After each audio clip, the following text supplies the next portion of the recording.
The Versace dress had been missing for 3 weeks. Custom-made, midnight blue with hand-sewn crystals along the neckline. A gift from my father for my 40th birthday last year. I'd torn apart my closet looking for it, even accused the dry cleaners of losing it. Now I knew exactly where it had gone. She sat in the front row of my father's funeral, in my dress, holding my husband's hand. The crystals caught the light from the stained glass windows of St. Augustine's Cathedral, throwing tiny rainbows across the pews like the universe was mocking me. "Becca, what the hell are you doing here?" I hissed, standing frozen in the aisle. Rebecca Thornton, 28, marketing executive at my husband Grant's firm, and apparently his mistress, turned and smiled. Her smile was perfectly practiced, the kind you learn in finishing school or from YouTube tutorials on how to be a sociopath. "Natalie, darling. Grant said you'd be emotional today." She squeezed his hand, and I watched my husband of 15 years physically shrink in his seat. "I'm here for support. Family supports family during difficult times." "Family?" The word came out louder than I intended. Heads turned throughout the cathedral.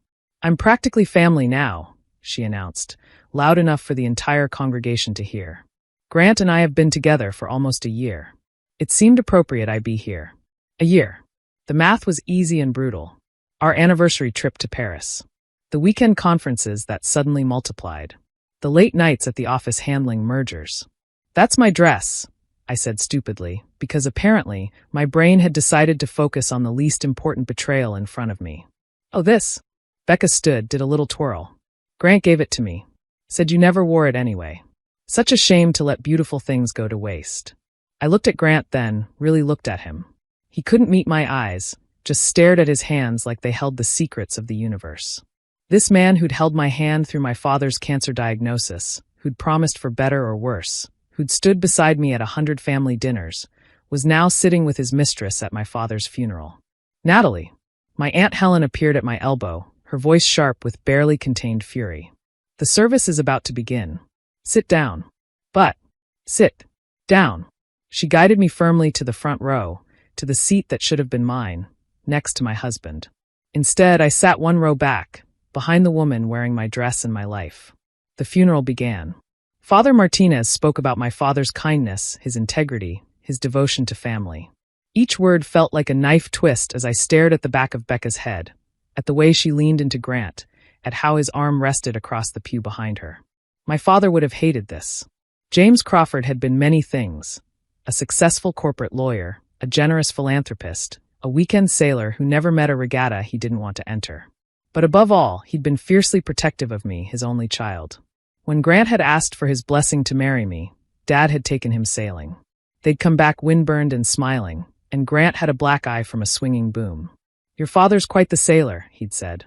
Later, Dad told me, "I made it clear what would happen if he ever hurt you." Now Dad was in a casket at the front of the church, and Grant was hurting me in high definition for everyone to see. The eulogies began.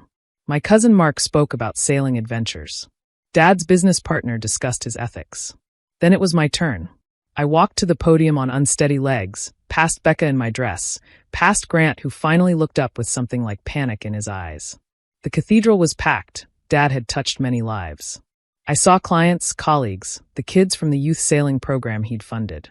"My father," I began, then stopped. Cleared my throat. "My father called me 2 days ago. He was in hospice, barely able to speak, but he had something important to tell me."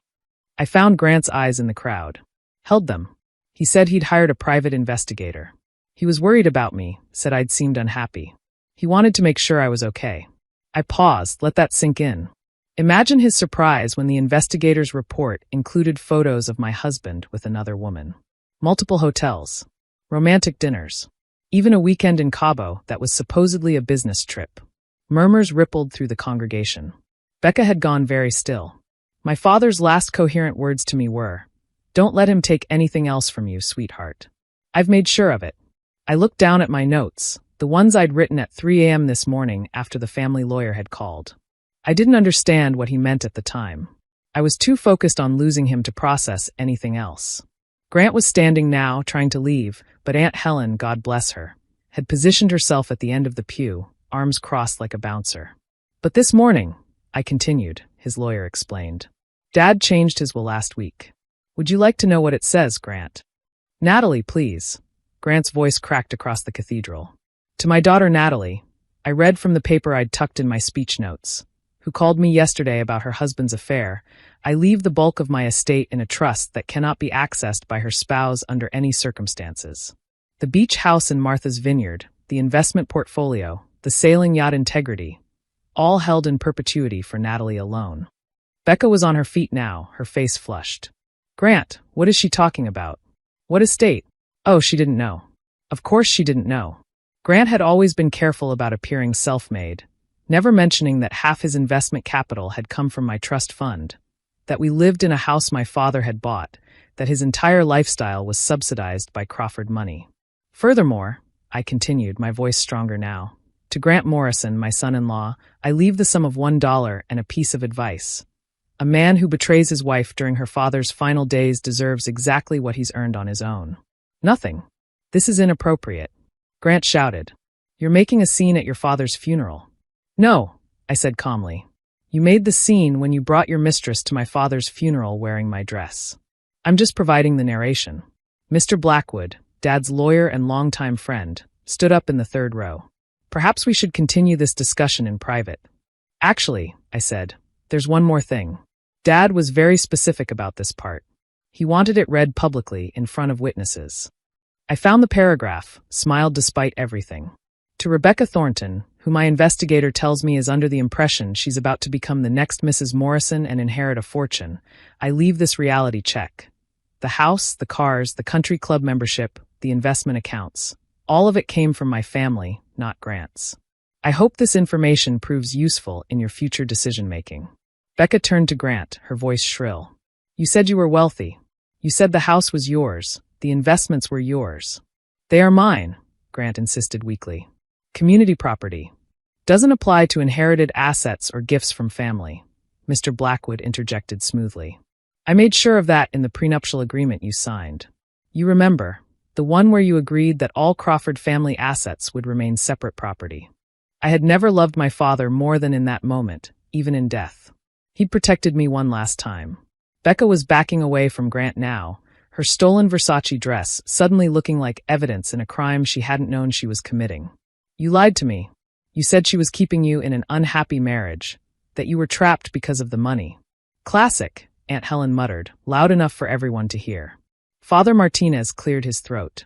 Perhaps we should take a brief recess. No need, I said, stepping down from the podium. I'm finished. Thank you all for coming to honor my father. He was a man of integrity who believed in truth and consequences. I think he would have appreciated his final act of both. I walked down the aisle, head high, leaving chaos in my wake. Behind me, I could hear Becca's heels clicking on the marble floor as she ran. Actually ran, out of the cathedral. Grant was calling my name, but Aunt Helen's voice cut through. Don't you dare follow her, you pathetic little leech. Outside, the California sun was bright and merciless. I sat on the cathedral steps and laughed, actually laughed, for the first time since Dad's diagnosis. My phone was already buzzing with texts from family members who'd witnessed the spectacular implosion of my marriage. A hand touched my shoulder. Mr. Blackwood stood there, looking somewhat amused despite the circumstances. Your father, he said, would be proud. He always said you had more spine than people gave you credit for. Did he really change the will last week? The moment he got the investigator's report, drove me to his bedside at 2 a.m. He was quite specific about the timing. Wanted to make sure it was ironclad before. He trailed off. Before he died. I finished. He knew he wouldn't be here to protect me anymore. He also left you this. Blackwood handed me an envelope with my name in Dad's shaky handwriting. I opened it right there on the church steps. My darling Natalie, if you're reading this, then Blackwood has just detonated the bomb I left in my will, and your husband is discovering what it means to stand on his own 2 feet. I'm sorry I won't be there to see his face. I'm sorrier still that you're hurting. But you are your mother's daughter, stronger than you know. She rebuilt her life after worse betrayal, and so will you. The boat is yours now. Take her out beyond the harbor. Feel the wind. Remember that the best sailors aren't the ones who avoid storms, but the ones who learn to navigate through them. All my love. Dad. P.S. Check the safe in my study. Combination is your birthday. I left something else for you. I was crying now, but they were different tears than the ones I'd planned to shed today. Mrs. Morrison? A young woman approached hesitantly. I'm Sarah from the Chronicle. I was here to cover your father's funeral. He was such a prominent figure. But what just happened? Would you like to make a statement? I thought about it. Thought about Grant inside, probably still trying to salvage his reputation. About Becca, who'd run off in my dress. About the phone calls I'd get, the lawyers who'd circle, the social fallout. Then I thought about my father, who'd spent his last coherent hours making sure I'd be okay. Yes, I said, standing and smoothing my black dress, my own dress, purchased honestly. My statement is this. James Crawford was a man who protected his family until his last breath. Today's service was a celebration of his life and values. The fact that it also exposed those who lack such values seems fitting. And your husband? Soon-to-be ex-husband, I corrected. And he can keep the dollar. He'll need it more than I will. I walked to my car, another gift from Dad, and drove home to the house Grant would have to vacate within 30 days, per California law and Mr. Blackwood's efficiency. The safe in Dad's study contained exactly what I'd expected. Every document I'd need for the divorce, copies of the investigator's report, financial statements showing exactly what was mine and what was Grant's, spoiler. Very little was actually Grant's, and a set of keys. The keys were to a small beach cottage in Carmel I didn't know Dad owned. The deed was in my name, dated last month. A sticky note in his handwriting said, "For when you need to escape and start over. The view is spectacular at sunrise." I packed a bag that afternoon. Let Grant come home to an empty house. Let him figure out how to explain to his partners that his lifestyle was about to drastically change. Let Becca keep the Versace.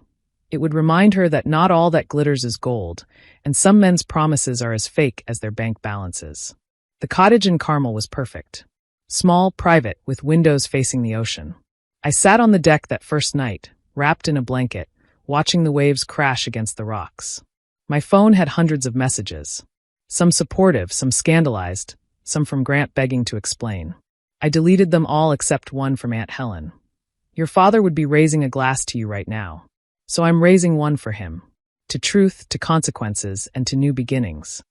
I raised my own glass of wine to the sunset. Thanks, Dad, I whispered to the wind. For everything. 6 months later, the divorce was final. Grant got exactly what he'd earned on his own. His salary, his 10-year-old BMW, and his reputation in tatters. Becca had dumped him within a week of the funeral, apparently uninterested in a relationship with a man whose primary asset was another woman's family money. I kept the cottage in Carmel but sold the big house. Used part of the proceeds to establish a scholarship in Dad's name for young women studying law. For those who understand that integrity is worth more than inheritance, the endowment read. The sailing yacht Integrity became my weekend escape. I learned to single-hand her, spending long days on the water where Dad's spirit felt closest. Sometimes I took friends. Sometimes I went alone.